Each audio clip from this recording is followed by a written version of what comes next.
Joke's on you, have already pooped my pants, crabs. You're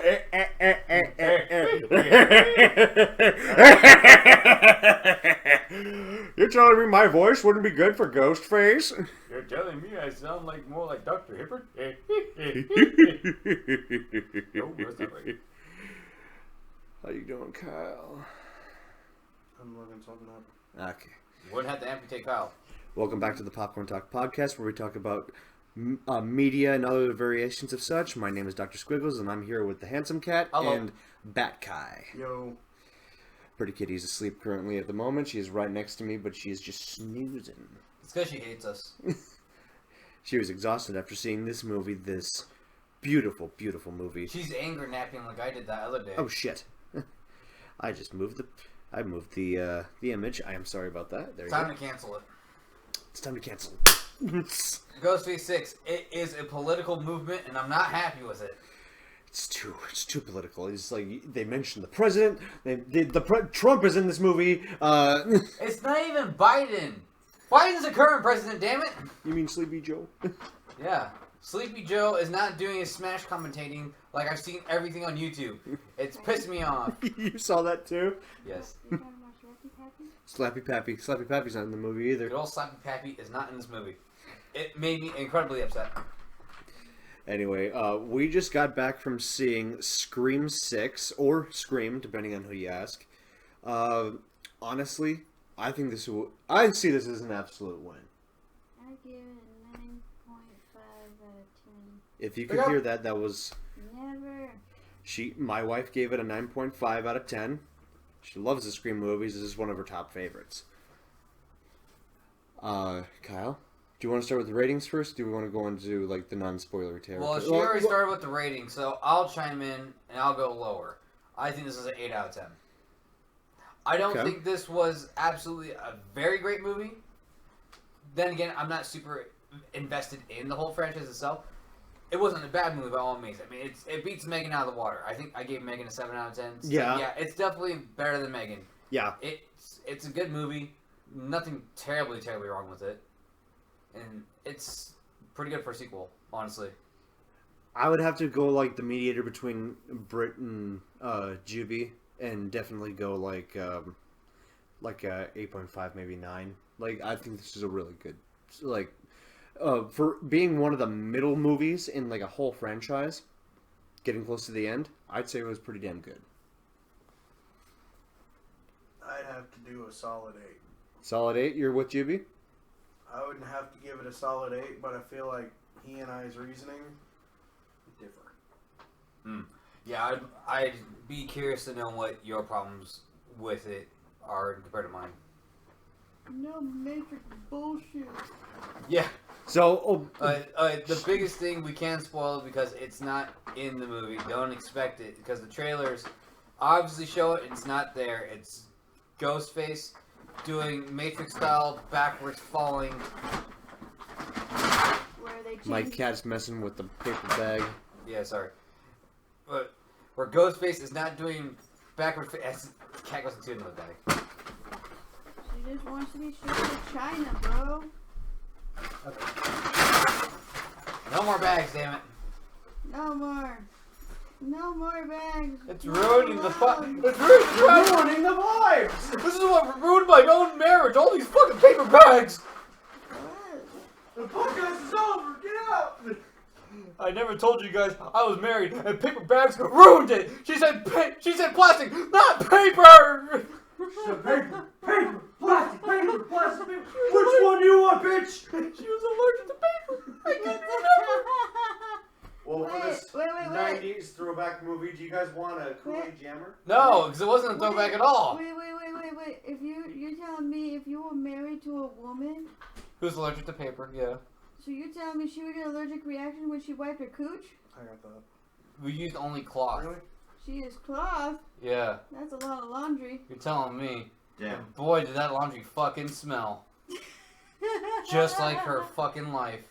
Damn. Glad I divorced that Damn, bitch. boy. Stinky. Damn, boy. Stinky. I'm glad I divorced that bitch, but man, do I miss that vagina. Oh, she was so good. We're getting into the misogyny? Okay. Look, it's because that's the only time I ever had sex, and even though I still have never lost my virginity.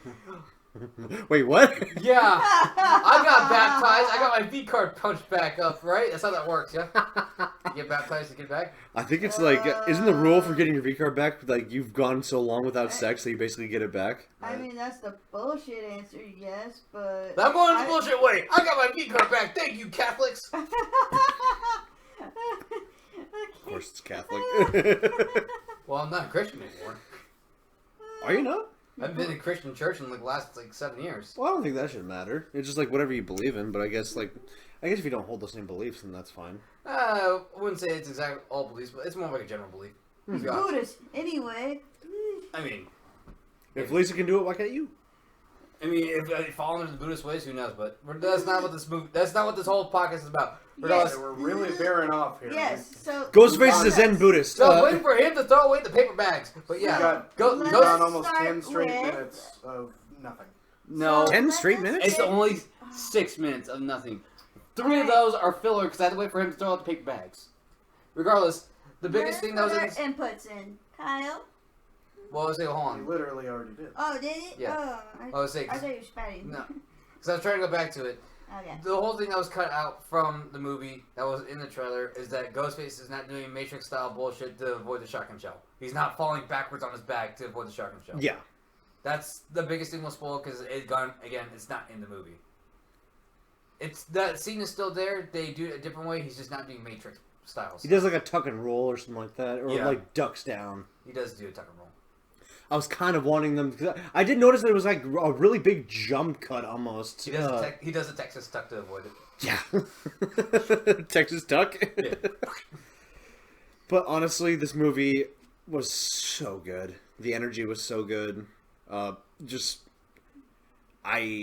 It's hard to explain without going into spoilers, which we're going to have to do a non-spoiler review just because we don't want YouTube on our ass, and plus it's better to see this in theaters or see it for yourself because, would you agree with that? Like, try not to spoil it for yourselves. Yeah, Well, the whole point of a Scream movie is who done it. You got to try and figure it out. exactly. What's the point of having a spoiler? Like we agreed, we'll go into the spoilers at the end of the video. We'll give a spoiler alert to be fair, but because there's a lot of stuff to go over, which would give anything and everything away with what goes on. Oh yeah, absolutely. But overall, I felt like the movie was paced well. It didn't feel like there was really a slow part anywhere. It just kind of cruised along, kind of like how watching the first one did. Mm. It didn't feel like we were really there for just over 2 hours. It was the longest I've ever been glued to a screen in a while. It didn't take a lot of time away from Ghostface. Like, it knows that it's later in the franchise, so you have to rely more on showing the killer, like what Halloween does or Friday the 13th by this point. The amount of time and giving the killer proper time, not just screen time, and utilizing skills, I felt was done in a very perceptive and thought out way. Mm-hmm. They took their time. They thought of new things for the killer to do. It was just guttural. It was visceral. I don't call this spoiler territory because it's already been put out there that this is supposed to be the most intense and gory version of Ghostface to date, which we can openly admit that, yeah, that's true. Oh, absolutely. It's not the equivalent of Halloween Ends where it's like super gory. Where it's just gory but- to be gore. Exactly. It feels like more like, I think you said before, Halloween Ends feels more like a Friday the 13th movie. Yeah. This does not reach that type of levels, but it is gorier compared to the other Scream movies. Like, That's it is, I will openly say it's the goriest of Yeah. Scream. Oh, absolutely. For sure. But it was, to a point, hyper realistic because the amount of blood coming in, you saw the darkness and deep tissue of the wounds, and for how harsh Ghostface was going for some of these kills, especially especially that one scene y'all know that made me squirm. Mm-hmm. The therapist. Yeah. I'm just gonna say that's the therapist. It's like kind of a nothing Yeah, character. I had to. I was gonna say a different one, but okay. But you're not wrong. Because I mean, the movie wastes no time, much like Scream movies usually don't. You always have a kill in the first 3, 5, 10 minutes, and it's usually a bigger name. Like in this one, it was Samara Weaving, and she was the blonde-haired girl in Ready or Not. Yeah. And Great actress, by the way. It very much. And Sorry, you said Ready or Not? I thought you said Truth or Dare for a minute. No. Like, you mean that shitty horror movie? That wimpy deer. No. Truth or Dare. But Also, keeping up with the trend of putting like really big name actors in your first like opening credits scene just to be killed off. yeah, like I said, and it was obviously the kid who played Flash Thompson in the Spider-Man movies. Mm-hmm. I never remember his fucking name. I feel bad. It's I not don't worth remember it. it either. Flash. Sure, that guy. Just call him Flash. Yeah. I think his name's Tony. I think But- it is Tony something. Tony For- Pizzaroni? You heard the voice, and it was the same voice, and I'm like, you're not even trying to hide it. All right. And then once it transitions to Roger Jackson, I'm like, okay. And it just got so intense, so fast, and it's like you blink and you miss the first bit. I liked how Scream was going. It was the same, but it was a polar opposite of what you're used to. Tony Revolori. I was right, Tony. I was kind of close to my fake last name. Said Tony I mean, what Pizzaroni. do you want? Do you want Joe Manganiello? I wouldn't say no to Joe Manganiello, but it would be Joe too Manganiello obvious. is Ghostface confirmed. Joe Mango, gotcha. Joe Mango. But like I said, the pacing of the movie was good. Tying it to the last movie, or keeping the story linear, I guess would be the better way to say it, Mm-hmm. is to me better done than what Scream 1, 2, and 3 were. Because it was just time jump to time jump to time jump. Yeah. This felt, there's a time jump, but you had more fluidity in what was going on. It's almost like a few months rather than like a year or something, or at least it feels that way. It could be longer. Yeah. I thought they said it was a couple years. So, yeah, Maybe it was. They Like, said it was a couple years I ago. thought, if I wasn't mistaken, I thought they said 5 years. maybe that's possible. Oh, because I think it was Jenny Ortega's character was Yeah. like 16 or something like that, right? something. I think she said And then it she's was, like- it was either 3 or 5 years. I don't 'Cause remember. She was drinking in this one. Because so- regardless, now she's in college. yeah, she's in college in New York. Yeah, she's in college at a frat party, and then Tara gets uncomfortable because she's not going through what a normal person would go through. She's just playing it off like nothing ever happened. Mm.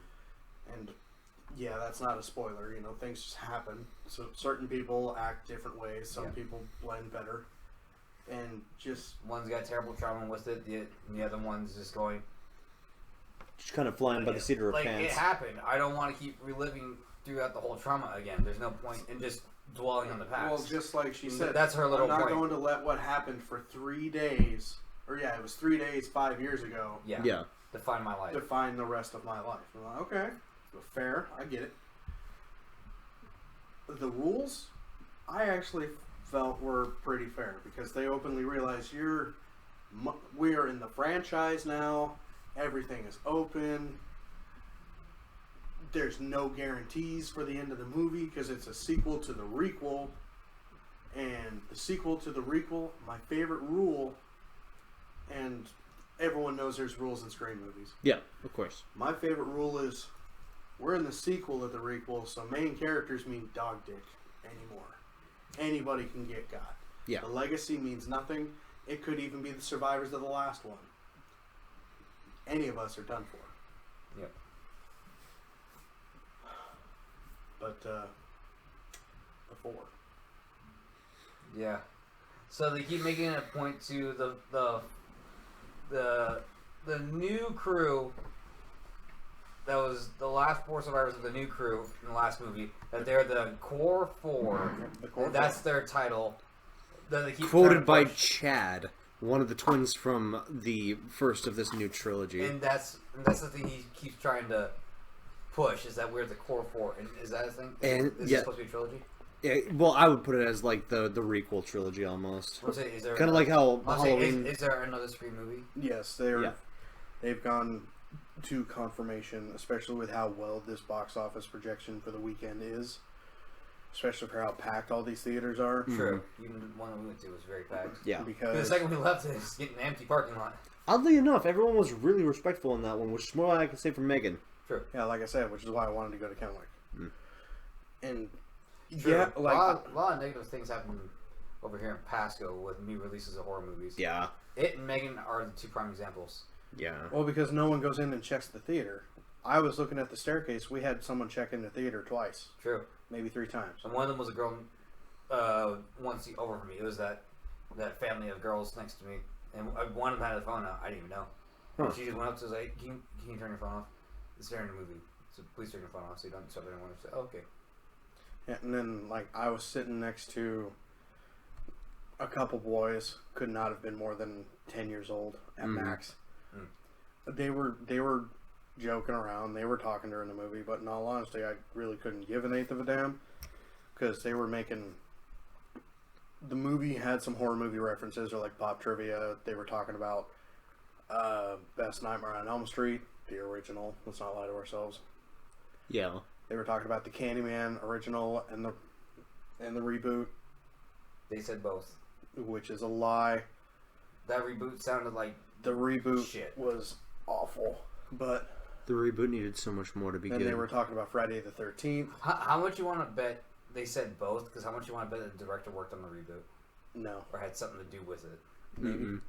it could be a team associated, but Possibly. we're also dealing. My friend worked on it, so it's got to be good. We're also dealing with modernization, to where anything more productive, welcoming, and inclusive is thought of as Good.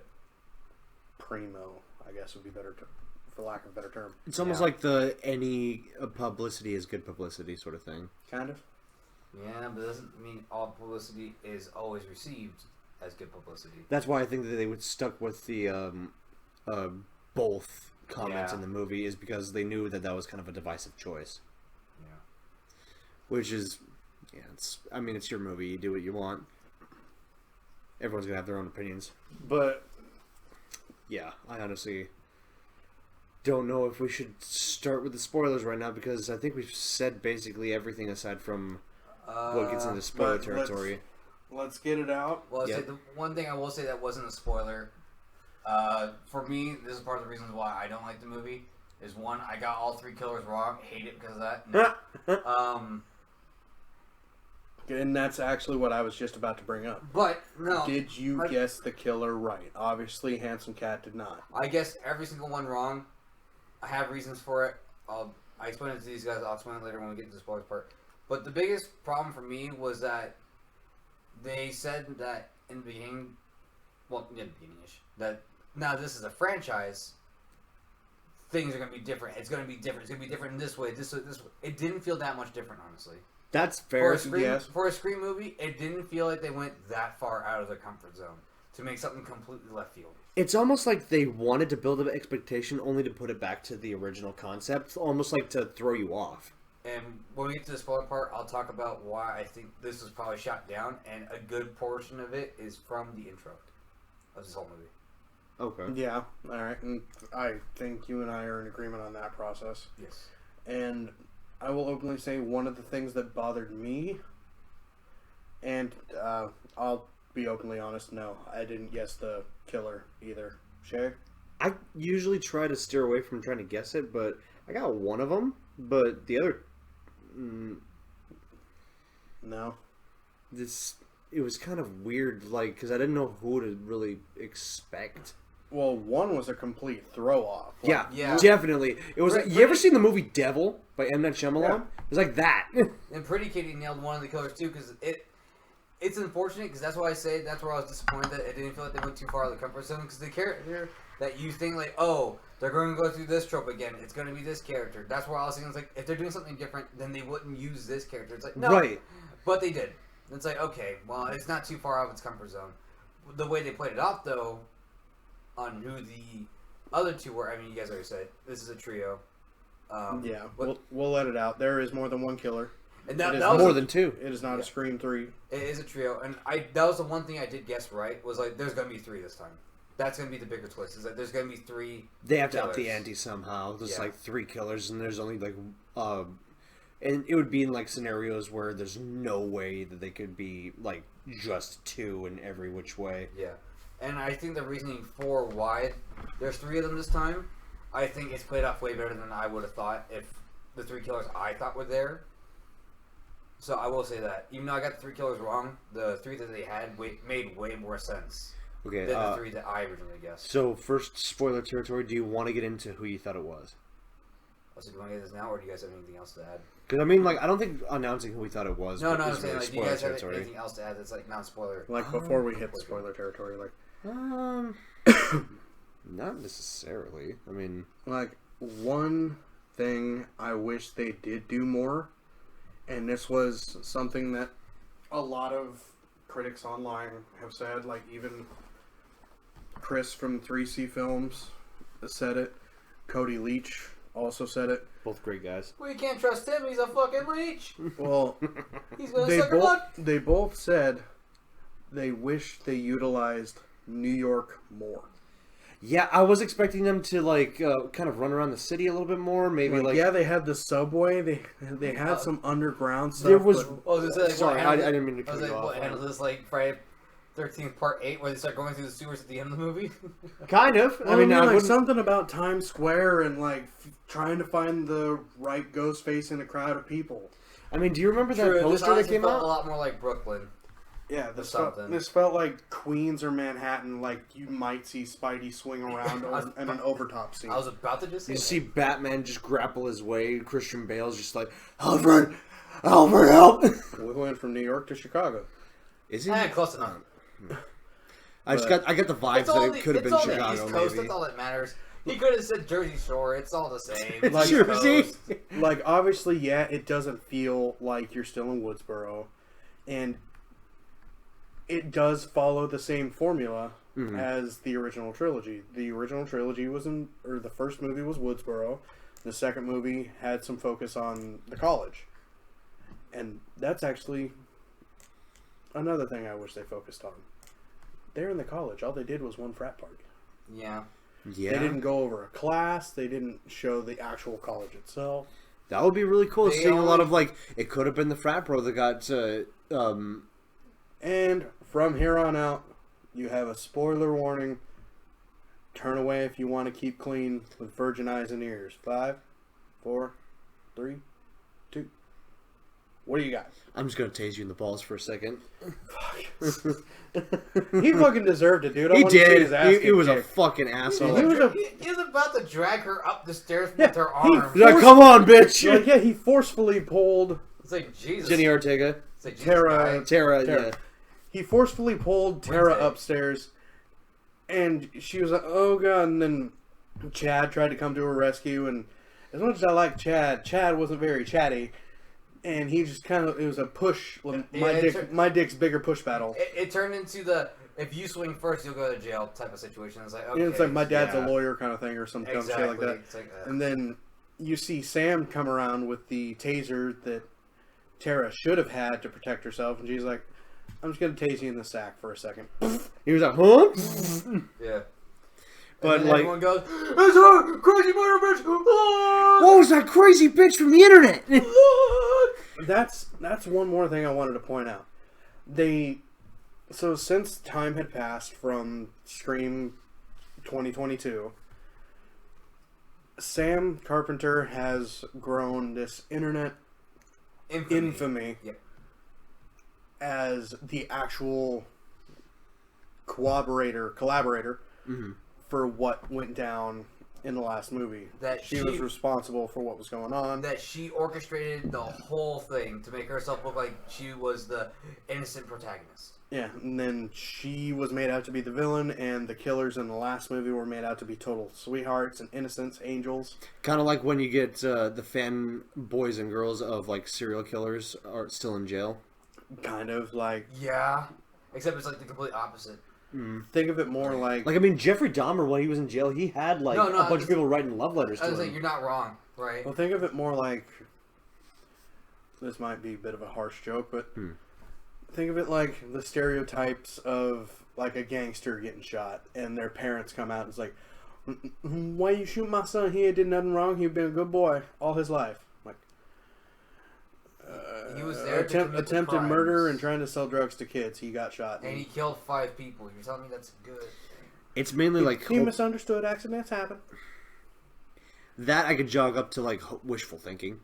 Well, I mean, Like, you can never think your baby does this. well, It's see, not even and wishful thinking. It's just neglecting.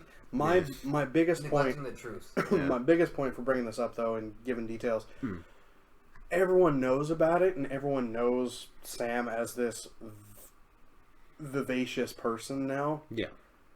It really didn't play into much. You had one bitch throw water on her, It was, Diet Cherry Coke or whatever. It was mostly people just pointing fingers and for like maybe 5 minutes in total, and that's about it. Very Like, alluring aroma. they did it. It's like they did it better Well, no, in like- Spider-Man No Way Home. It's like The it's her, paint. it's her, and that's it. It's like nothing really plays into much of a role in that. Yeah, it wasn't much of, like, Spider-Man getting paint on his suit. Well, Just like, it's not Long even- live Mysterio! It's not even just about the paint, though. I mean, it was the entire movie where he was Yeah, that's, like, the whole point of the movie. where he was X'd out and basically annexed. It's the whole thing that drives the plot forward and then, like, where- causes it. To where Sam had 20 seconds. 20 seconds is like, it's implied that it's happened more and more often. Maybe she gets death threats Well, or... sure, and then going from death threats, you have her going to the therapist, and Sam's trying to talk to the therapist, and he's just like, "Look, I can't help you if you don't open up. I need to know what the hell happened." Sigmund Freud looking ass. Yeah, and then she opens up about what happened. Like, this is what went down. I was being stalked and attempted to be killed by my ex-boyfriend, and this all went down. This is why what's going on. And then the dude's like, "Well, what did you do?" He's like, "I stabbed him 22 times and blew his fucking brains out." And then he And then gets he all starts cold back- feet, just like, "Oh, I can't deal with this right now. I legally have to call the police about this. You can't tell me about this. You got, this is a threat. This is a veiled threat. You're." And it's like, yeah, a therapist does have to do that. A therapist does have to report illegal activity like that, whether it's illegal or self-defense or whatever. Superman ring right over here. Mm-hmm. This is in the ground. Is that a thumb ring? Well, it fits on my thumb. Damn. I But got skinny fingers. So do I. Kind of. Your Sausage. your fingers are barely more filled in than mine. Sausage. yeah, that's like the extent of what Sam got. Because the biggest problem with it, and it's like, again, it feels like they want to go far left, but they didn't want to go out of their comfort zone. For Sam being vilified, because the biggest reason why she's being vilified is it's all part of a plot, and the first killing that happens in the movie, she is framed for it, because her ID is literally in the crime scene. Mm-hmm. And for being such a big suspect, nothing really does happen. Like, it's not like she's being monitored very closely. Like, yeah, she Hey, was just told people- she was just told she can't leave the city. People aren't pointing fingers, more like, oh, big suspect is Sam because her ID was found at the crime scene. Whether she did it or not, the jurisdiction still has to come out with it or whatever. It's like nothing really does happen with the fact that she is being made a villain. So, actually, on top of that, you bring up the first scene. We actually didn't mention the beginning And- scene. Well, we did to a point, To a point, yeah. and then I thought that Scream was going to start out with an entire left turn, and I was ready for it. I think we all were. I was fully welcoming of this idea after Samara Weaving's character had been basically fucking gutted, because this version of Ghostface is absolutely visceral Mm-hmm. and feral. as Even if all it hell. wasn't, like, the same Ghostface, but, But I mean, Yeah. just the intention of Ghostface as like a being was a fucking monster. yeah. Like, he definitely earned his spot on the wall. Look, kind of all thing. I'm saying is, like, he deserves to be on Dead by Daylight. That should be on Dead by Daylight, yeah. And honestly, it's just a skin change for the mask. That's it. Yeah. And Actually, he looks more accurate to the game right now than he does ever. I would say, or he looks more like the Terror Drum version. kind of. Oh yeah, kind of. Except all you need to do is instead of have just one clone, you need 2 clones there now. Yeah. But then, after Samara Weaving character is gutted, the mask comes off and you see who the killer was. So, And just was some that- random schmojo. Yeah, and it was that Tony kid. And I'm like, fuck, did Scream really just do some backwards bullshit to where Yeah. they start out, you know who the killer is, and you get to see everyone else play Clue? And that's what I was interested in too, because I was like, this is completely. At first, I was like, that's such a bad take for Scream, and then I thought about it, I'm like, but that's such a new take for Scream. Scream has never done. This is the killer, and this is what we're going to do at the start of the movie. It's like, that's pretty interesting. Well, It's like, how does this character relate to anyone from the old cast? I want to know how. Well, see, like, Right. and like what Squigs was saying, it gave you the killer's point of view. Like, you could have been able to do it like that to see how they're hiding to get away. Like, the other characters, since it's not a Sidney Prescott storyline anymore, you could focus more on the killer that's associated with all of the other killers in the past. And that was a cool thing to do because you're utilizing the history of every Scream movie before. You have every suit from the Scream movies before because this person was good with the cops and stole from evidence. They had every single prop, death scene, notes, clothes, costumes, knives, weapons from all the previous kills in the franchise. And it was glorious. It would be so. And it also, I was say sorry, No, but no, it no. also showed an interesting point. It's like they actually did show that off just barely a little bit in the very beginning of the movie. After the what'd you say his name was? Tony looking guy. It was like, Tony. Yeah. After Tony killed her, he went on with his life, going back to his own dorm. He was saying hi to people. He was doing this. He had such a normal life out of just that killing thing. It's like just showing how well he and fit in. with exactly. It's like everybody. that's very interesting. It's, like, it's that's also a very different fucking take. scary too. Oh, for sure. And it's like it's such a different take. You know what? It because fits. it's so real. It fits with that one. And then it became a more realer thing. Where it's like, who's the other killer? It's his roommate, of course. It fits with that one saying is like And- every and- 50 people will walk at least by one murderer in their life, A day. or kind of a thing. Like, day yeah. or something like that. And- Just like it's such a common occurrence that you'll never even know, even if it's like something they'll do in the future. But yeah, that was just it on screen. Right. And of course, to play more into the Scream trope, it's like, oh, why were these two so well familiarized with the Scream killings in general? Because they're big movie buffs.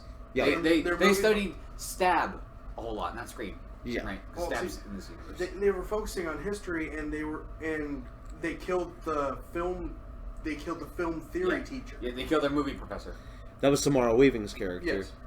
And She was going on like a blind date essentially, and she got lured and out. she was doing a big thing about like slashers in history and how they preside in the world today, or what goes on, or how they can set a mood for horror. Basically, every movie that you look upon, you can actually identify the tropes of the time, and then take it back to something that may have been popular at the time. Like things that are tropes now were new things back in the day. Like definitely like the don't drink alcohol, don't have sex, don't do drugs sort of thing. The drugs, like definitely pandering that back to the 70s when they were so rampant. I mean, still are, but not to as crazy Well, I of a mean, point. Those rules still exist in horror movies. Oh, today. absolutely. It's just we're building the encyclopedia at that point. Yes. And Which I think where she was trying to go with. It's like, it's ever expanding, but it's like, you can kind of like trace back to when each one was, depending on what it was. and that opening scene was still a fake out. Mm. Like, that wasn't the real Ghostface. He was getting punked by the actual one of the actual ghost faces in the movie. It's like, oh, we're playing hot and cold. Where you think it's Greg, you think it's your roommate calling you with the Ghostface voice for practice. Just wanted to try out the voice with you.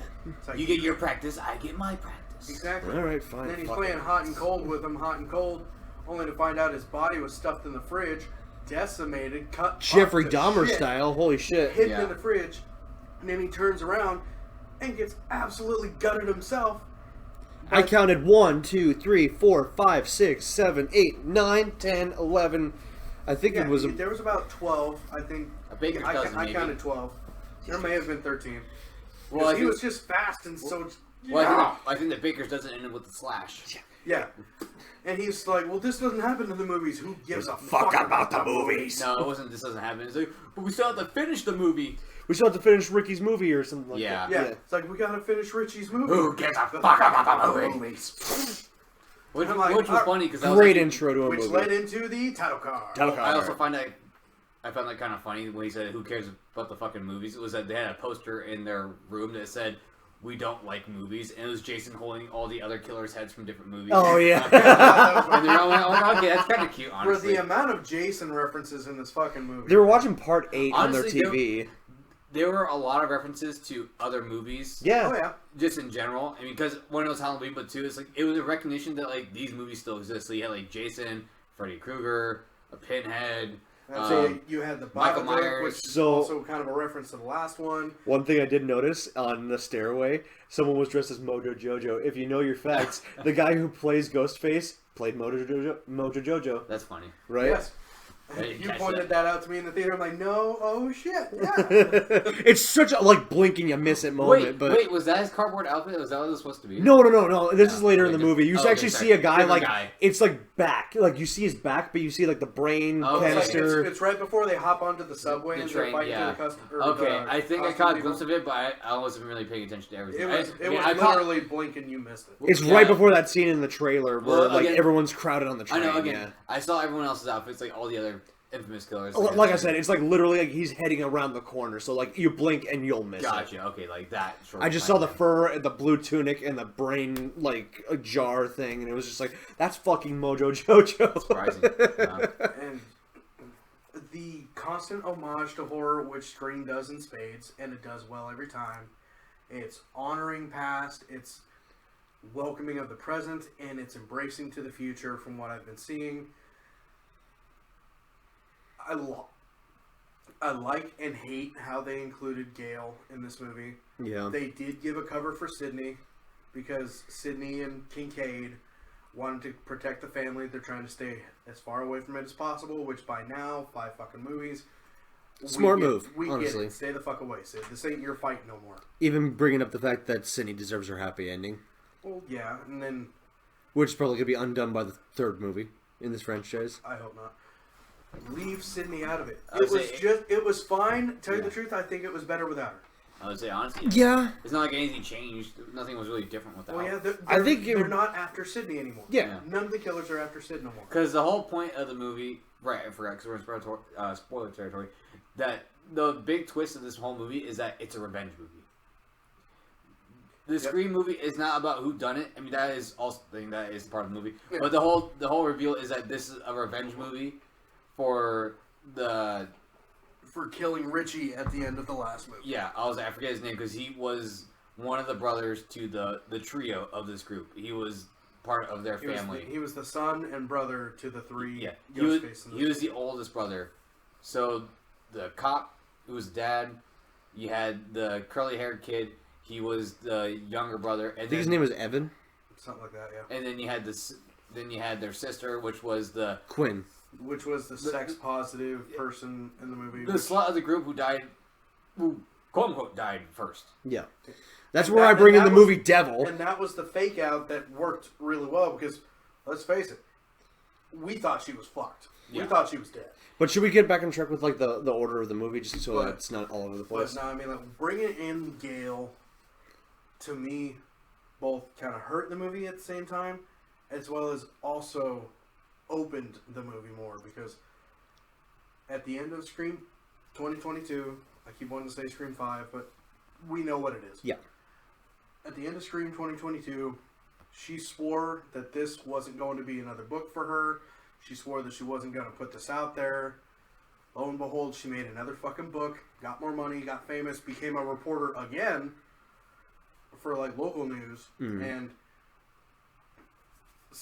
of course, trope. Gale asks a question, she gets punched. She dodges one punch and then gets punched again. It's like, yeah, I've played this game before, and boom. I just find it very disrespectful that they fucking punched Michael Jackson in this movie. Jesus. He's been dead for how long? How many times we gotta bring his ass back? Oh, yeah, that's right. That's a her. Jesus No. Christ. Right, Michael Jackson's now a woman. His name is Gale Weathers, right? Jesus. But yeah, Gale is basically outcasted, I'll be leaving, ladies and gentlemen. Thank you. kind of vilified in her own right in this movie, which justifiably so. Yeah. However, when she gets targeted, that's where I felt all hell kind of broke loose, and she was definitely on her fucking A game. This was the best I've seen Gale. Yeah. Yeah. The only other time I could see her that really gave her something to work with was 2, when she was in the recording booth. Yeah. But even that was like mainly like a Metal Gear Solid level. Yeah, but I think this one, she had the gun at the ready. She was smart. She even got Ghostface to be. Oh, whoa, hold on. I'm not in control anymore. Yeah, that was a pretty funny Where moment.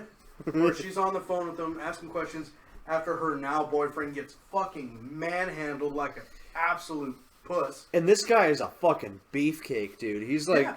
he Well- looks like an MMA fighter or something like He that. looks, the like he's boyfriend, built yeah. like Yeah. a brick shit house, and he gets stabbed.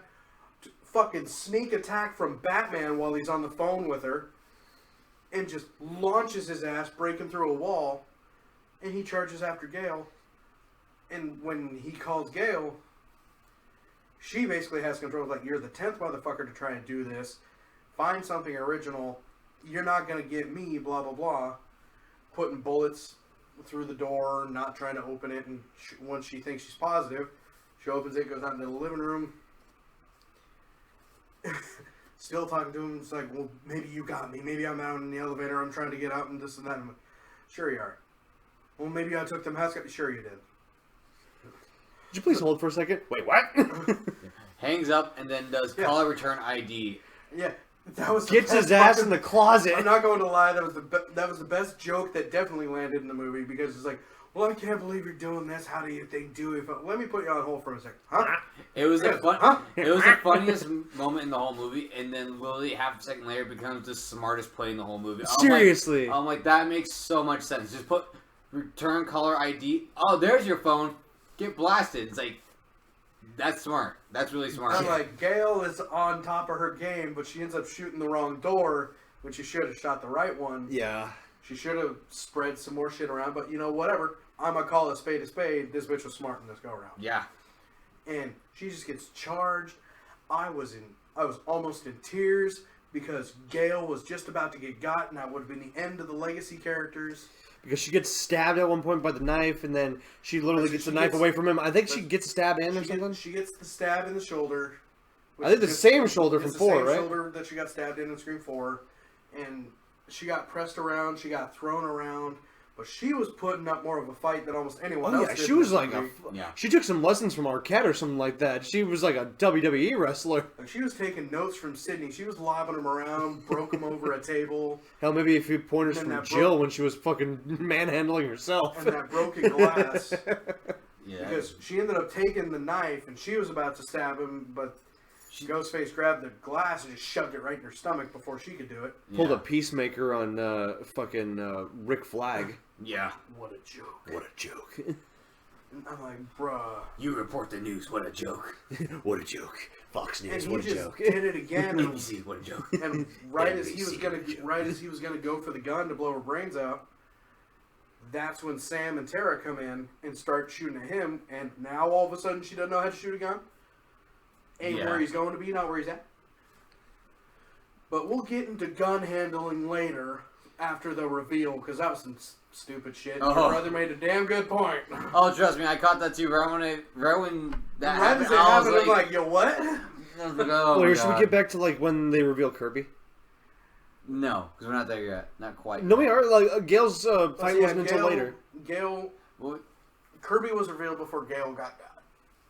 no, Kurt was revealed after Gale got. But Gale gets got. They all reconvene and they all need to find a safe place. So they think the best place to hide in to trap someone is in the shrine that they show in the trailer. That we're gonna hide in the shrine. We're gonna get Ghostface to come to us. That way we have this big open area so we can kill him, and then that'll be it. No, wait, the Gale one was right after it was after they did the phone call. because the shrine was She had before to- that she had because to trace Gale the phone gets call. basically taken Oh, away. sorry. Yeah. That phone call. Sorry, they're talking about like when they reveal or they do the fake out where it's like Kirby's the murderer. Oh, Sorry. I Okay. genuinely, once they did all that, they traced the call to Gale, and then once they reconvened, went to somewhere safe, and that was going to be the shrine, because Kirby locked everything up, and everyone that they knew they could trust was inside. basically made a kill box. The cop, Yeah. the cop ended up calling him because the lights went out, saying that he was full of shit, saying that Kirby was fired from the FBI, 2 years ago? 2 months ago. Yep. She was fired from the FBI 2 months ago due to downward spiral and mental instability. 2 years ago. Yep. And I was sitting there like, wait, I genuinely believe it. Like, I could totally see Kirby being the killer. Because she was the only one who said, I'm the only one that gets a weapon, I'm the only one with a badge. And she put a fucking lock on that cage, and that was the only way in or out. I'm like, for how well and smart some of the writing is in this movie, I was believing it for a hot second. Oh yeah, I think near the end of the movie, it started falling apart. a little.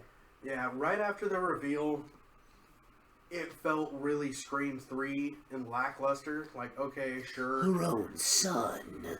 Like, I get it. Sure, you want to avenge your son from the last movie, but Yeah. the killer reveal in the last movie was probably the weakest. I'll openly admit it. Like, I got their reasoning, their motivations, because me being a DC fan, I see toxic fandom every fucking day of my life. Hmm.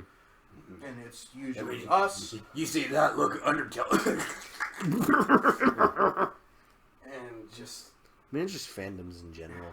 It's funny. Someone pointed out. It's like, isn't it Don't go ironic- on to League of Legends, No, I'll tell you what. No, isn't it ironic that the fandoms that tend to say that we are the friendliest fandoms and whatever Well, it's tend to most be the most toxic fucking tend to be the fandom. most toxic, and yet the games are like the most fun, like Mortal Kombat and all that, or like fighting games. It's like the ones that are most outwardly toxic. If you ask anyone who's like inside, It's it's like like, super fun. It's really cool. yeah, it's mostly just helpful info. Funny enough, even I find it, because totally off topic.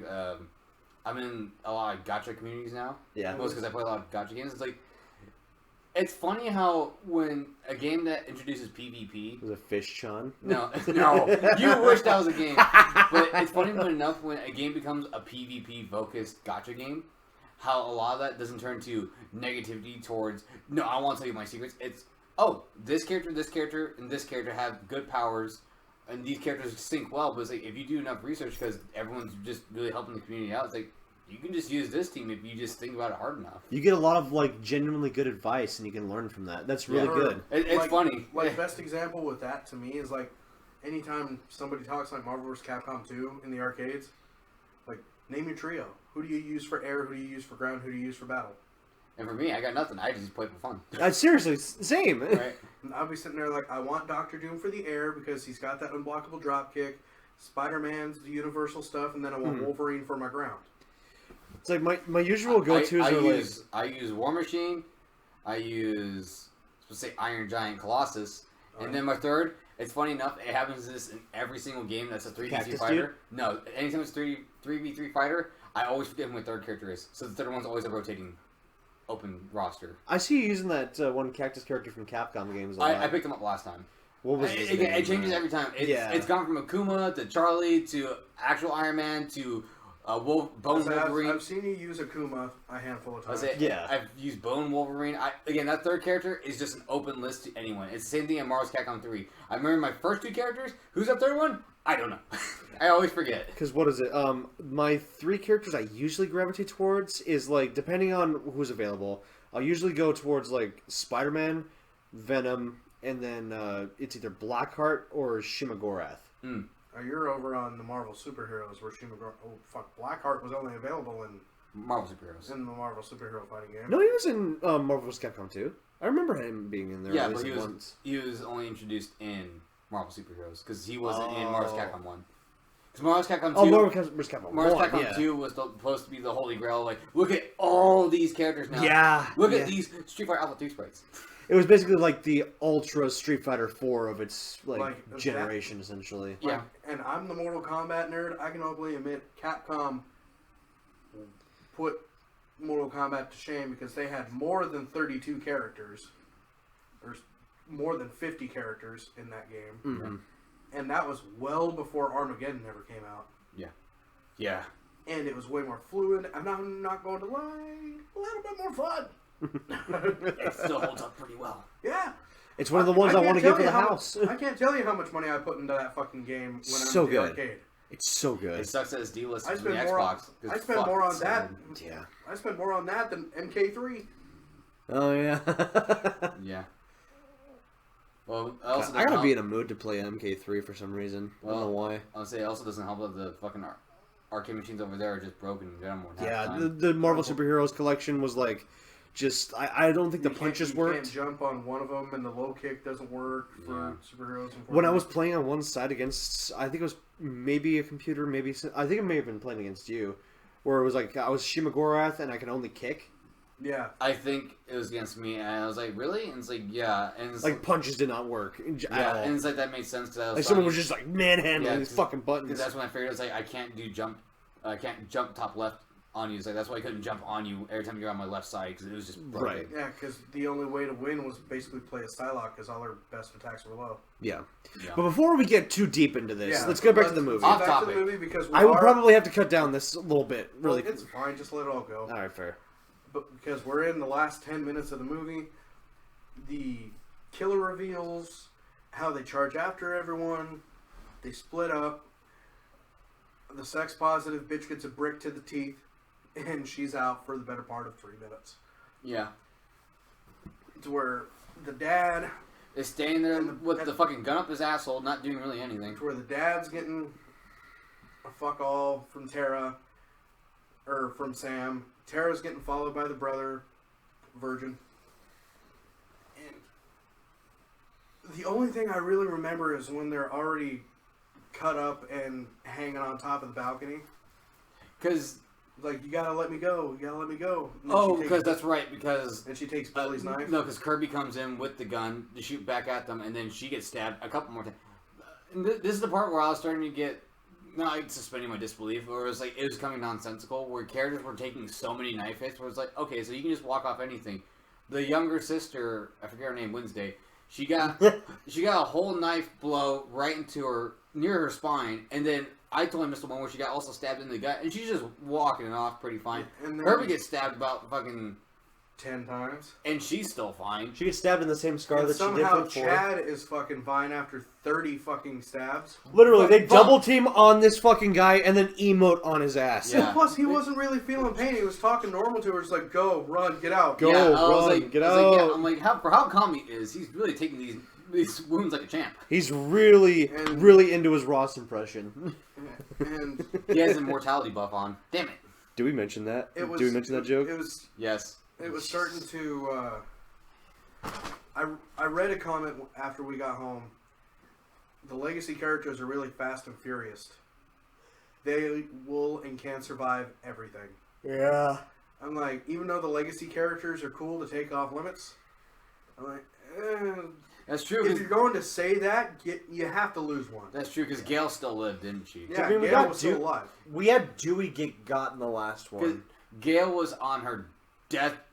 Gail She had and a Kirby very, she were had both. a very weak pulse when Gail Gail, got taken. Gail and Kirby looked like they were both on their deathbed and they were completely fine. I honestly think it would have been more of an impactful moment if she ended up slipping at the last moment. Something. Like, maybe, like, she's stable for now, but, like, they have to take her off of life support for one reason or another. Or maybe Kirby when she shoots the gun one last second and then that was like her last willpower and then like that was it. Yeah. Something. I can see that. Because Kirby looked super fucked up. She was very But then- fucked up. But then Tara ends up taking Billy's knife that she got from Sam, shoves it right into the fucking mouth of Evan, twists it, and you hear a pop. So it's almost like dislocating the spine. Yeah. And it's I'm like, dude, this is. Oh my god. There were some of This these. is making me feel feelings I haven't felt. Shoots sex positive Like, girl right in the they head. were- Fuck.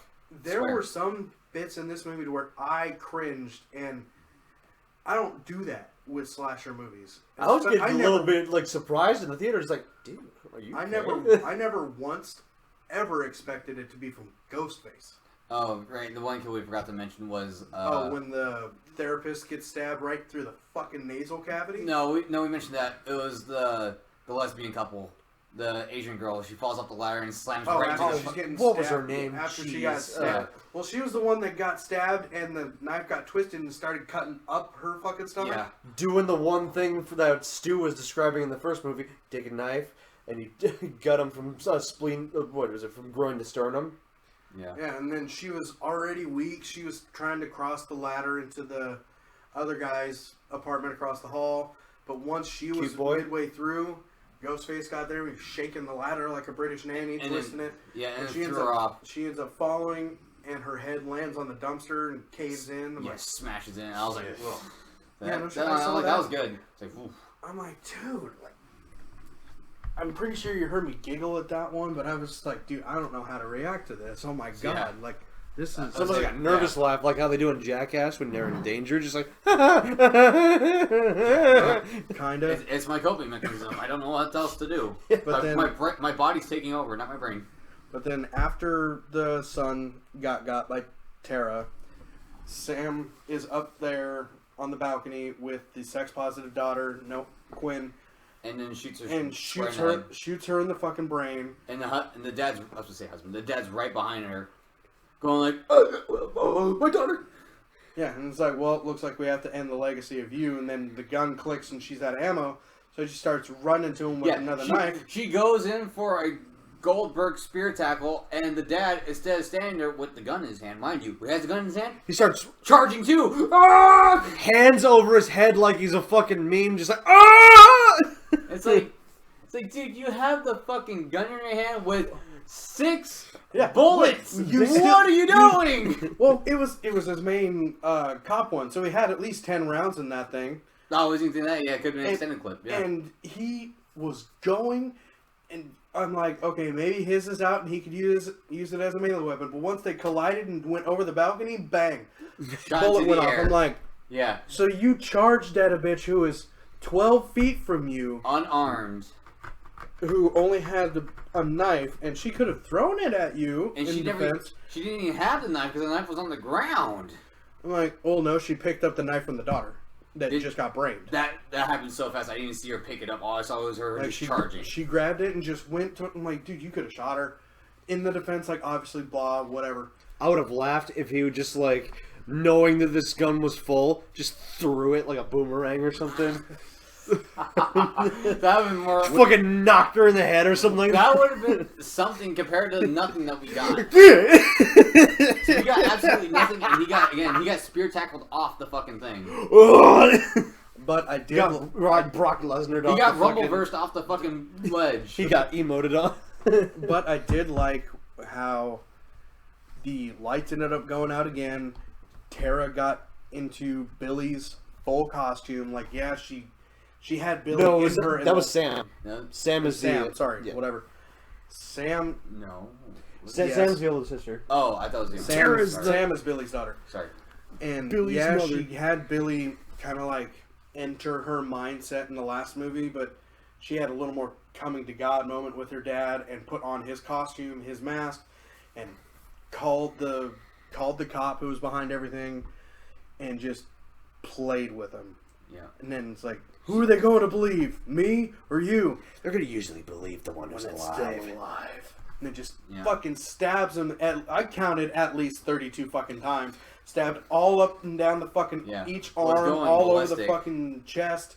I'm like, I want to get crucified. I'm like, dude, this shit is so incredible. Well, because like the whole movie, she's having like these intrusive thoughts about her father being a murderer, and then having this basically murderer's bloodline, and she has said that she's had urges to like do this in her normal life, but she has to like fight it off. Well, it's not. That's why she's going to therapy in the first place. Well, it's not even also the urge that like all this happening and like she's trying to cope with it, and like she's seeing things like no, she's literally being haunted by her dad's ghost. Yeah, exactly. That's just a common thing for her. Yeah. Well, see, she's having full-blown conversations with him. She's like, yeah. Skeet Ulrich is just in my head. And he has aged like a fine wine. Well, see, and once she takes the mask off, and the dude's sitting there bleeding out, but we all know how bleeding out works in these franchises at this point. Molasses. And they're still going to live. Like she's like, well, you know what? No, you fucked with my family. Like Rapper's Delight, too long. Like, well, you fucked with my family. Yeah. And then she just stabs him right through his fucking eye. Yep. I'm like, alright, cool. And I thought... And Tara's just like, supportive sister. Come on. Yeah. At first, I thought it was gonna be a thing like Tara, like, don't do it, don't. You gotta be better. And it's like, no, she's like, no, yeah, he deserved it. It's like, all right, cool. Yeah. It's like Pretty good. good. It's like good. We're not gonna go through this whole tropey thing. Like, you're better than this. It's like, no. I love the the whole point was already beaten through. It's like, yeah, she's got the murderous instinct, but what's she doing? She's using her murderous instinct for good. Dexter. Yeah. She's using her murderous instinct for good. She's not killing people because they're evil or because she's evil. She's killing other people because they're evil. She's good. I do like the comment that they made to each other. Is like Sam asks Tara, she's like, "You okay?" She's like, "No, no." Yeah. So and then that's like a heartwarming moment. It's like, yeah, that same. Well, and then Chad and Kirby get carted off to the EMT, and you find out that Chad should have been looking like that pile of goo from the fucking Ant-Man movie. Dude. Dude was looking like fucking. Dude was looking like the meat. Look at that fine Swiss cheese after the fact. No, fucking. He was looking like the fucking meat that the cooking of Jack did when he put all that salt on it. Look at all the pores opening up. It's like, yeah. Just opening up the flavor. That's what it looks like. But then once everything was done, Sam took Billy's mask, wrapped it in her coat, started walking off. Tara was asking what's going on after she finally let her emotions win, and she was starting to show that she was upset with this and started promising therapy. I want you in my life, don't leave, I love you, blah blah blah. And once they start walking off into the sunset and like, look, I don't know how else anything is going to happen to us at this point, but we know how to handle the situation. We've done it twice. And she drops Billy's mask on the ground and we walk off.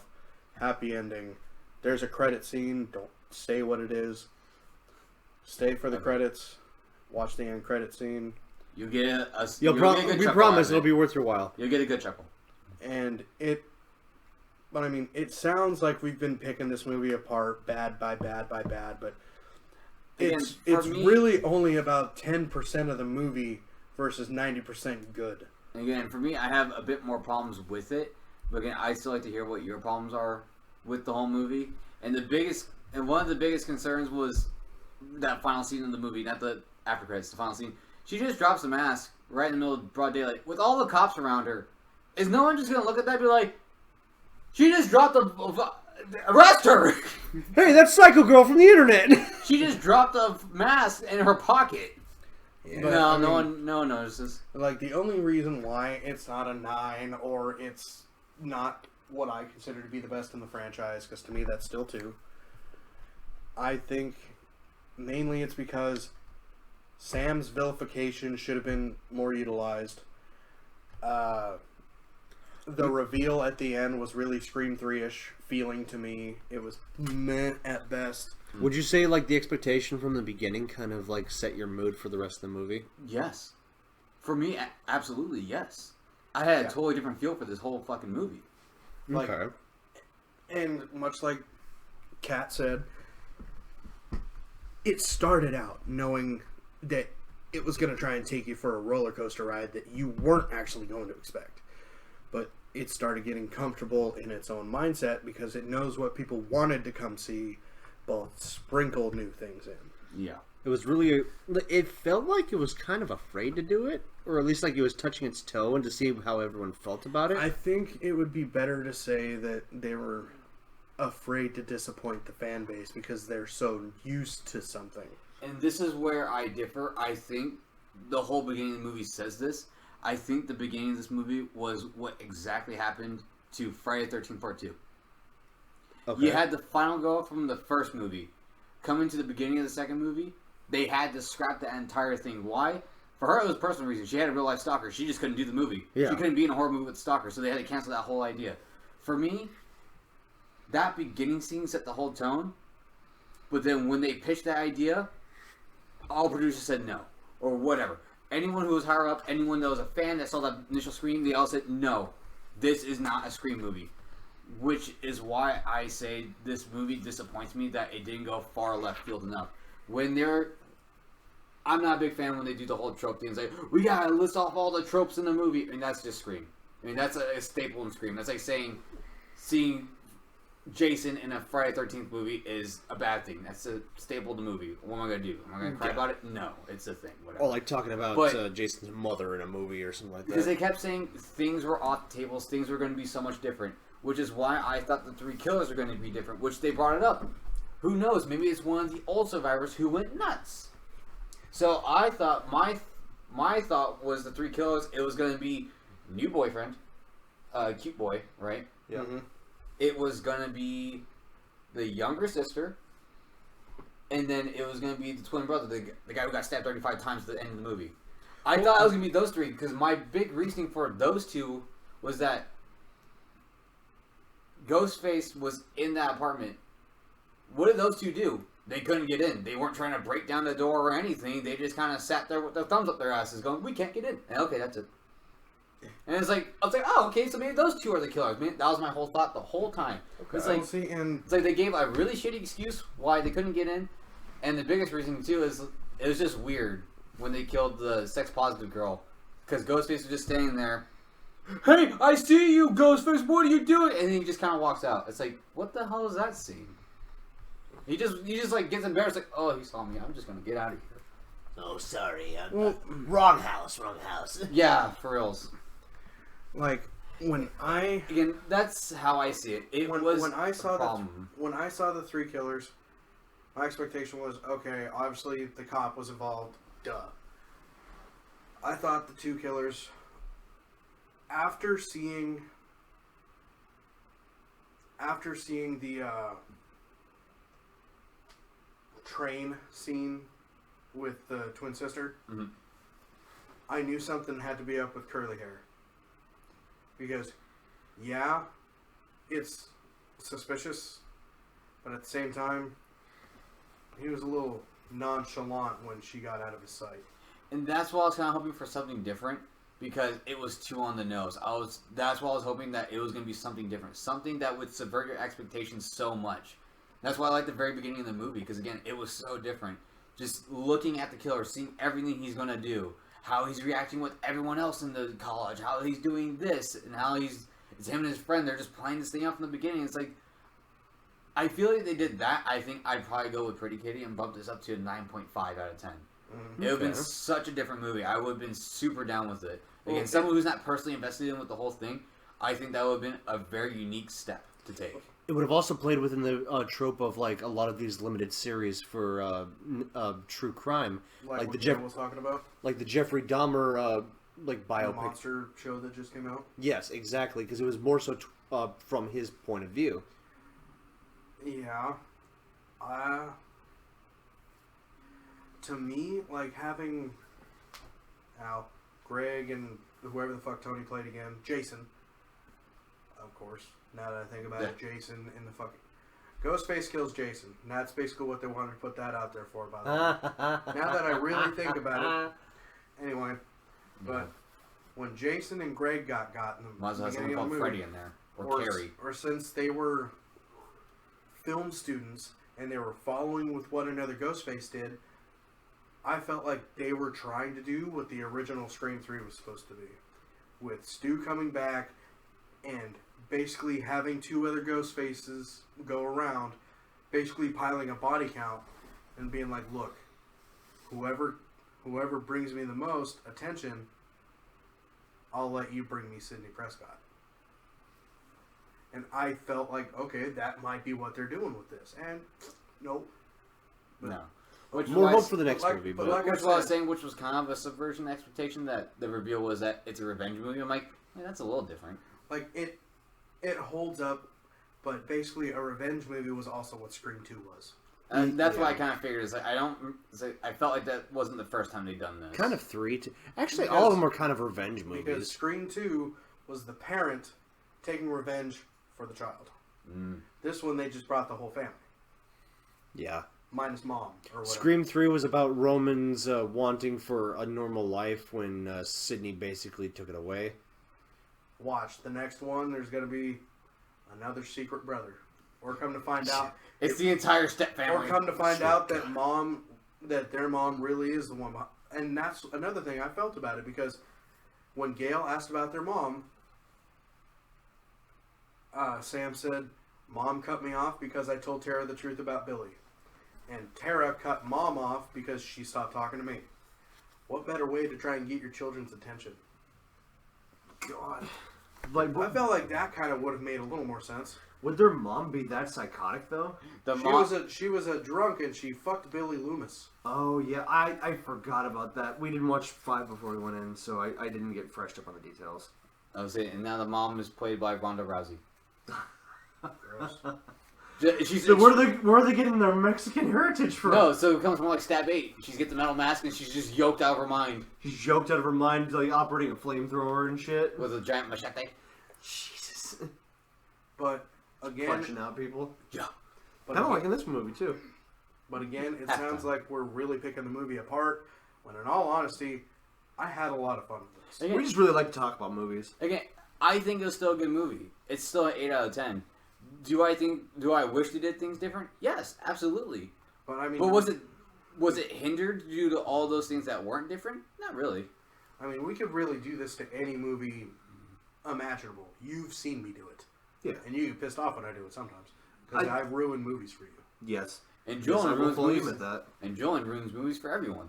True. Although, but this I one was he actually surprised liked. Julian really liked this one. I was really happy. I was shocked. He was digging he said he liked the last one, too. Alright. Fair.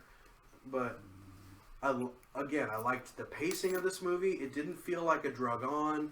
The kills were vulgar, visceral, feral, intense. They make me squirm, which is something a slasher movie hasn't done for, I'm 28, almost 20 years. What was the last one? The last one I watched that really made me squirm was Hellraiser. My first time watching Hellraiser. I still enough, never watched yeah. that. It's like a bunch of meat bags everywhere. Yep. And then, Hey, the fight with Jeff Goldblum was pretty good. Yeah, that's pretty nasty. Yeah. or no, the last one that made me squirm, which does still kind of make me do it today, but I applaud it for being creative and great. Nightmare on Elm Street 3, when Freddy Krueger uses the kid as a fucking marionette. I puppet knew you were using gonna say a- that Ooh, once. yeah. Oh, that's such a good one. That is a good one. I'm That's like, fucked, dude, but it's good. That's intense, but Yeah. I like it because you know he can do that. He can do whatever the hell he wants because Oh, you're in his world. Whereas Ghostface, this is the really real world. Anything that can happen will happen, especially with this one. Yeah. And I still think, you know what? Fuck it. We'll add something here. What was the best kill in this movie to you? Best kill in the movie. Do you want to start? Hands up, Ken? Honestly, I think the one that we forgot about, I think it still holds up to me, would be the lesbian chick who gets thrown off from the ladder. The ladder? It was just so brutal. Not to mention that she was That's probably a very- going to die if she Very lived anyway. Yeah. She would have died from bleeding out anyway. She was already halfway there. Mm-hmm. And halfway to the apartment. Yep. But it was so suspenseful. You felt everything, and you Yeah. felt bad for Mindy when she lost her girlfriend at the time. Yeah. Yeah. And I'm like, well, fuck, man, this just happened. So, yeah, all right, not bad. And I mean, it wasn't just a one and done; it was a build-up kill. So, No, yeah. bonus points. Yeah, it wasn't no convenience store person who just got stabbed once and it was like, "Ah, I'm done." Dude, I will fully admit, that gas station scene as a kill in itself works so fucking well to show you that this isn't your daddy's ghost face. Because he's clearing out aisles like it's fucking basic Black training. Friday sale. Like it's Well, Black Friday sale. Well, that's yeah. where you're wrong. It was Daddy Ghostface. It was technically yeah, you got that right. Like Kyle said, he was the one operating the shotgun, and it's like the one with the most gun experience would probably be the cop. Yeah, yeah. Just But like then, what to you was the best kill? the best kill in the movie. Funny enough, actually, that's Daddy Ghostface on the we're using Yeah, the we're using Daddy podcast Ghostface thumbnail right here. now. Yeah. Yeah. Probably the most intimidating scene with this ghost face, honestly, because it's like you see him first throughout all these trailers. You see him like basically go ham on everything, and you're like, oh, that's cool. That's probably gonna be like maybe just this scene, and then everything else is gonna be pretty okay. But no, that's him. That's Ghostface. This whole movie. Yeah. He goes to 10 and he never fucking stops until the last few minutes. But then that's neither here or there. But Yeah. as far as best kill, it's just so hard because they all kind of bleed in together a little bit, just a little bit, because a lot of them are just like not necessarily because how do I put this? I will say the one with the cutest homage was the final kill, where Kirby gets backed up and slams the TV over the. That one was the cool. dude's head again. I did like that one. Okay, that's kind of a cute homage. Because it was already a broken TV to begin with, so she smashes him again with the same broken TV. It's like, okay. I did really like that. You know what? Just for the homage to Stu, I'd have to say that's my favorite. That's what you think is the best? Just like tip over the TV on his head, and just like I saw this in a movie Well, once. he Essentially, was already bleeding out due to Terra puncturing his throat. so then would you count that as part of that kill? I'd count it as part of the kill. Yeah, So like sure. the I mean, pop to the back of the I mean, throat, he's laying on the ground. He he comes sure back is- to life for one last scare, and then fucking. he sure as hell wasn't moving after the TV. Yeah.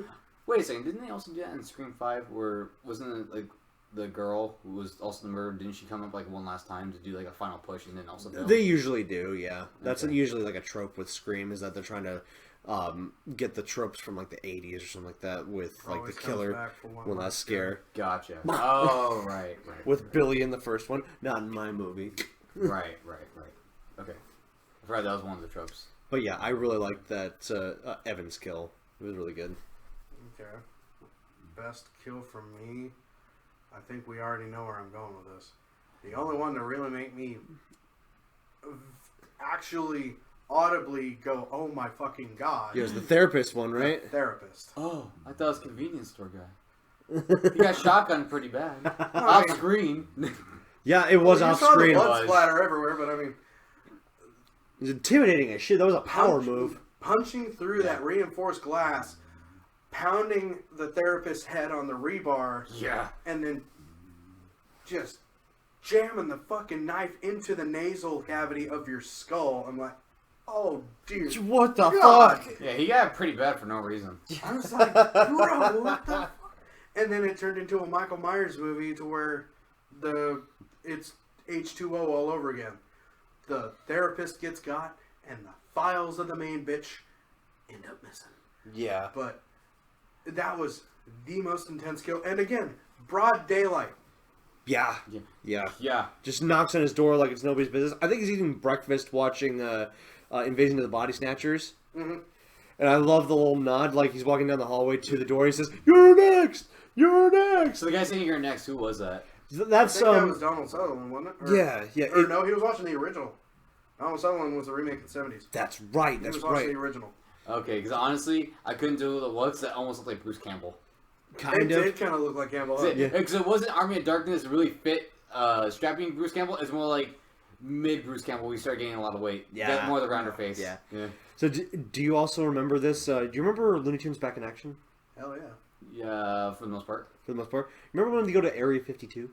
Yeah. And they're like cycling through all these references to old movies, and you see the guy with like the big bean pot. He's like, "Hey, you're next. You're next. You're next." He's getting wheeled off to like another room or something like that. That's the same guy. Yeah. Oh, okay, I think that's okay. the same actor too. It is. Okay, I never knew that as a kid, so I would never got that. Oh, that's funny.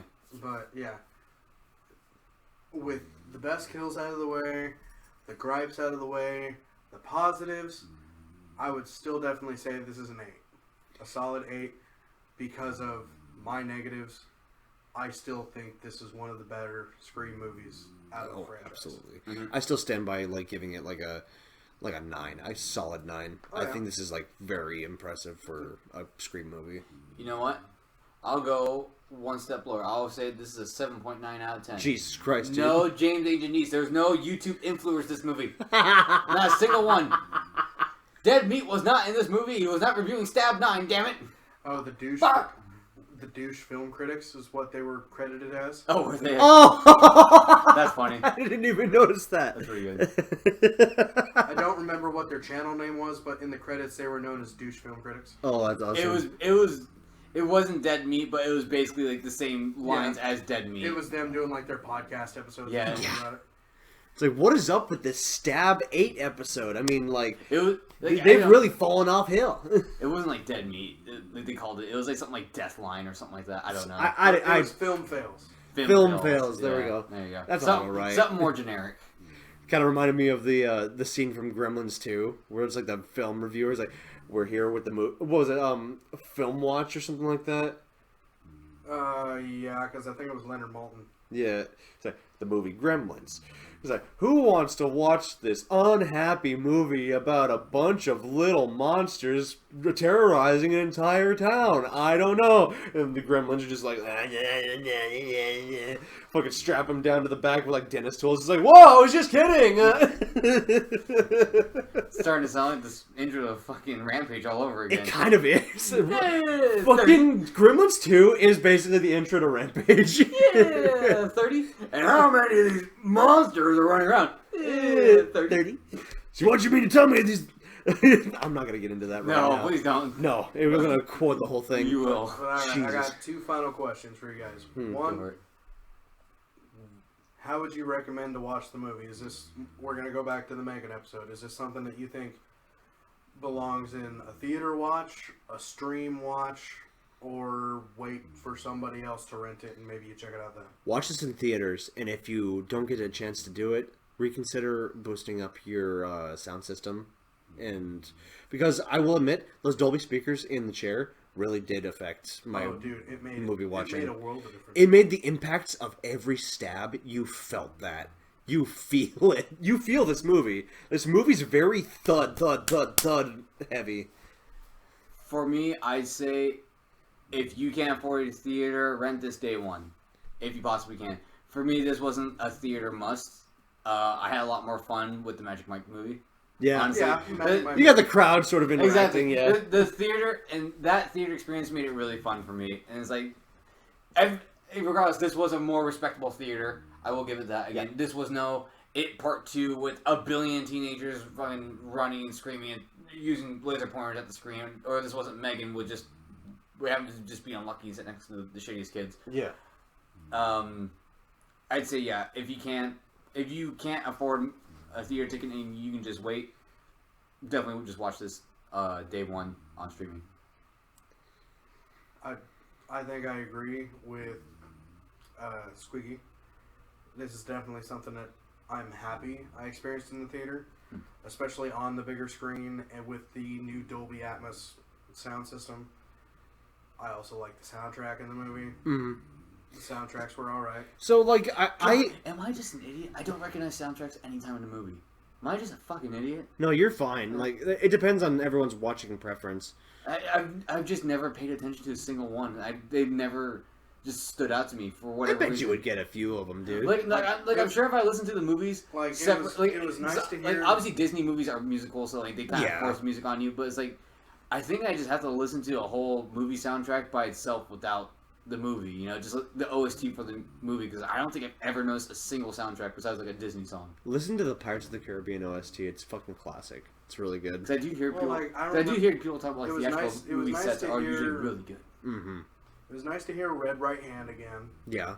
That's also a staple for Scream movies outside of Scream 3. And honestly, the ending song, which I honestly thought wasn't going to be very good, It wasn't Demi that Demi Lovato's Lovato song, one.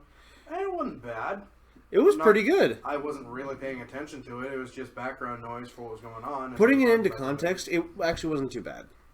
Yeah. And having Friday the 13th Part 8's theme song in the background. That was pretty cool. Also hearing the ch at some points in the movie. I'm like, they're really pounding this thing home, man. Mm-hmm. Yeah. Just the amount of movie references, just in general, in this movie were incredible. Oh, Again, that's all I can really hope for. Unless there was a second question. second question. With what's been done and said in this movie, if they do, which I'm sure they are because of the articles going around, do you still have enough interest in the franchise after this one to go and see another one? Oh yeah, definitely. I think I'll be incredibly disappointed if they don't go the route like they did for the very intro of this movie. I want to see something very different because again, that was one of my bigger problems. Again, it was still a fine movie. I think it would get a 9 out of 10 if they did something a little bit more different. It just felt too samey. Although this is also the same problem that we got with Halloween, kind of. With Halloween Ends, we got like a different sort of take on the movie franchise, and it kind of blew. Well, Halloween Ends went left field on the completely boring route. which was make it super murdery and bloody. It wasn't that interesting. It wasn't like a passing of the torch. It was just my torch now, mine. It became Bill from Rugrats. Mine. It's like, oh god. The biggest problem when Halloween ends is because Michael Myers is Michael Myers. Ghostface can be anybody. That's fair. That, and for me, I think the problem with Halloween Ends is that I didn't even realize I missed the first movie in that trilogy. I thought the second movie was the first movie in that trilogy, and I thought I missed the second one until you guys told me. I'm like, so what happened in the first movie then? First movie's actually pretty good. First movie was story. Second movie was kill count. Third movie was More kill count. spend money. I don't know. You spend money. Yeah, It's all the bland parts that they didn't put in the other movies just to make way. These are rejected. Apparently there's a kills. quota, and they put it all in the last movie. These were the rejected kills. Here's your trilogy. Yeah. It was too These gory. are all the bloopers from all the other movies. Here's all the gore. Here it is. We had to hide away from the directors. Here's our director splooging on the camera. We had to hide from the producers. Yeah, so obviously, Squeaky, you said that you'd still be interested in seeing another one. Oh, absolutely. I'm actually kind of curious where they would go as far as like because another for story. What happened at the end of this? I'm curious to see. It would have to involve their fucking mom somehow. Yeah. Yeah. If not, you would have to really make it interesting in It a would be different an way. incredible stretch of what's going on. Mm-hmm. Because this went. If you weren't going with like the route that you guys are hoping it goes. Because that would make this, in terms like how many killers there were per movie, this went from 2 killers in the first, 2 in the second, right?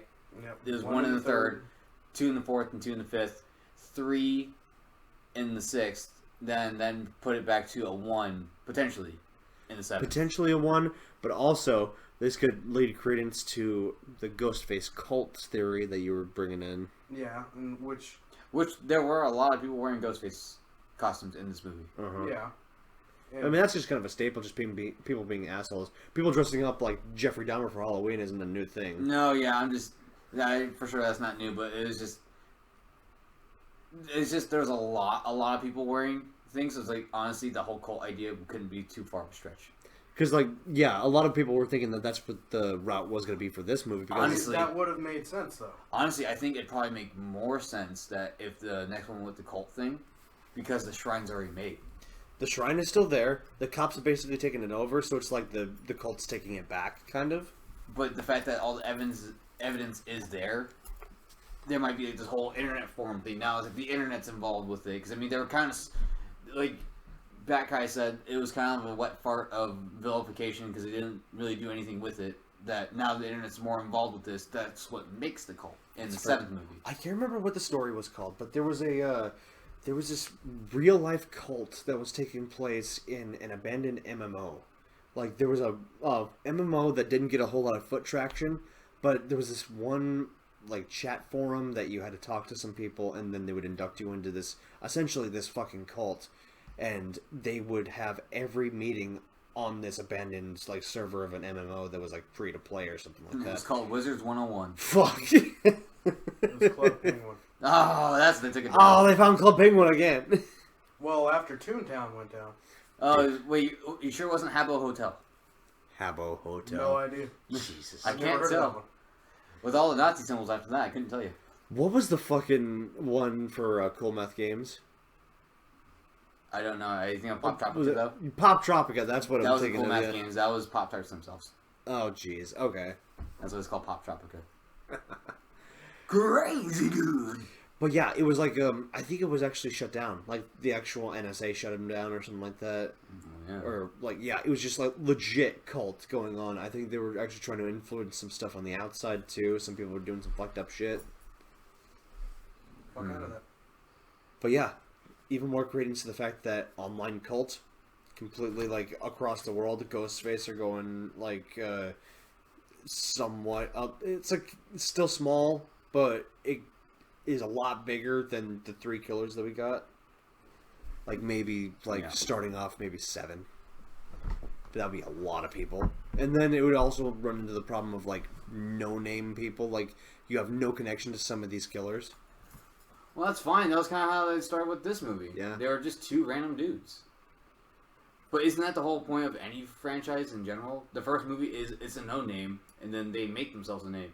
While like you guys were saying in Scream, the idea isn't that it's a known killer; it's that Ghostface is just the identity. That's usually the case, but for Scream in general, it's supposed to really kind of throw that on its head because they made Billy the love interest of the main character, the killer, along with his lackey, his best friend. Well, I'm just saying in general. Which is like, I got a lot of Billy and Stu vibes from the main two that you get in the beginning of this movie. Like, you could definitely like tell who was who, even if you didn't hear Greg talk. Like, Tony definitely felt like he was more of like the Billy guy, kind of. And you could tell like he was kind of like this. His friend was kind of like the stooge, almost the fall guy. Mm-hmm. But I don't know. I would like to see what happens next. I really hope it does well. If it is with the mother, then I'll be for it. I'll be willing to see if they create a good story and they're able to line it up and then wrap it with a tiny little red bow. I'd be fine with that. I'd be fine ending off this franchise like that. Is there anything else that you think that we can dive into in this, or do you think we've covered fairly well? I think pretty well, except I haven't tasted my nuts really quick. The only thing I will say is not for this franchise, but I'm excited for the new Evil Dead movie.